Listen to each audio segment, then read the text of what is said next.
اردو دنیا کے ناظرین، نئی ویڈیو میں خوشامدید۔ ناظرین، پیغمبر اسلام کی شان میں گستاخی، چین بھی بھارت کے خلاف میدان میں آ گیا، مسلمانوں کے حق میں ایسا بیان دے دیا کہ سب حیران رہ گئے۔ بھارت کی مشکلات میں مزید اضافہ، پورے دیش میں افراتفری، دنگے فساد، مودی کے گنڈوں نے مسلمانوں کا جینا حرام کر دیا۔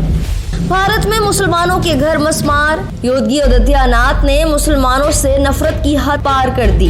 ویڈیو میں یہ بھی بتائیں گے کہ کیسے چین ایک بار پھر مسلمانوں کے دل جیت لیے ہیں۔ تمام حقائق جاننے کے لیے ویڈیو کو آخر تک ضرور دیکھیں۔ ویڈیو میں آگے بڑھنے سے پہلے ناظرین، آپ سے بھرپور گزارش ہے کہ ویڈیو کے بارے میں آپ کی جو بھی رائے ہو وہ ہمیں کمنٹ کے ذریعے آگاہ ضرور کیا کریں، اور اگر آپ نے ہمارا چینل اردو دنیا ابھی تک سبسکرائب نہیں کیا تو جلدی سے سبسکرائب کریں، گھنٹی کے بٹن کو بھی لازمی دبائیں۔ ناظرین، 2014 میں نریندر مودی کی حکومت کی اقتدار سنبھالنے کے بعد بیشتر مسلمانوں کے لیے معاشرے میں ان کا مقام سوالیہ نشان بن گیا ہے۔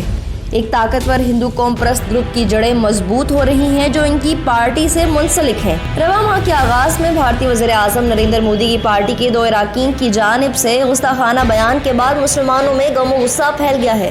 پارٹی کی ترجمان نے سوشل میڈیا پر ٹیلی ویژن پر بحث کے دوران گستاخانہ بیان دیا تھا۔ پارٹی کی جانب سے ترجمان معطل اور دوسرے رہنما کو برطرف کرتے ہوئے کہا گیا ہے کہ کسی بھی مذہب کی توہین کی مذمت کرتے ہیں۔ پولیس کی جانب سے دونوں کے خلاف مقدمات بھی درج کر لیے گئے ہیں، تاہم یہ سب مودی سرکار کا ایک دکھاوا ہے۔ دراصل مودی کے گنڈوں کو مسلمانوں کی زندگیاں عذاب بنانے کے لیے بھارتی سرکار کی پشت پناہی حاصل ہے۔ بھارت کی 1 ارب سے زائد آبادی میں سے تقریباً 13% مسلمان ہیں۔ مودی کے گنڈوں نے ان 13% مسلمانوں کا بھارت میں رہنا اجیرن کر دیا ہے۔ بھارت میں مسلمانوں کے گھر مسمار کیے جا رہے ہیں، احتجاجی ریلیوں میں بیجا تشدد کیا جا رہا ہے، جبکہ پوری بھارت میں اس وقت دنگے فساد شروع ہو چکے ہیں۔ بی جے پی سے تعلق رکھنے والے اتر پردیش کے انتہا پسند وزیر اعلیٰ یوگی آدتیہ ناتھ نے مسلمانوں سے نفرت میں ہر حد پار کر دی ہے۔ یوگی کا کہنا ہے کہ سماج دشمن عناصر کے خلاف سخت کارروائی کی جائے گی، یعنی وہ کروڑوں مسلمانوں کو سماج دشمن کہہ رہا ہے۔ ناظرین، اس ساری صورتحال میں جہاں پوری مسلم امت سراپائے احتجاج ہے تو وہیں چین بھی اس گستاخی میں بھی بھارت کے خلاف میدان میں آ گیا ہے۔ شان رسالت صلی اللہ علیہ وسلم میں گستاخی پر چین نے ہندو انتہا پسند بھارتی حکومت پر شدید تنقید کی ہے۔ چینی وزارت خارجہ کے ترجمان نے پریس کانفرنس میں کہا کہ انا اور نسلی و مذہبی امتیاز کو ختم کرنا، اپنے اور دوسروں کے درمیان فرق کو سمجھنا اور تہذیبوں کے درمیان امن و مکالمت کو فروغ دینا انتہائی اہم ہے۔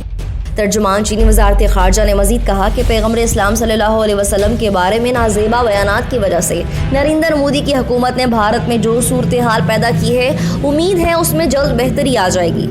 انہوں نے مزید کہا کہ ہمیں غرور اور تعصب کو ترک کرنا چاہیے، اپنی تہذیب اور دوسری تہذیبوں کے درمیان فرق کے بارے میں اپنی سمجھ کو گہرا کرنا چاہیے اور مختلف تہذیبوں کے درمیان تبادلے، مکالمے اور ہم آہنگی کو فروغ دینا چاہیے۔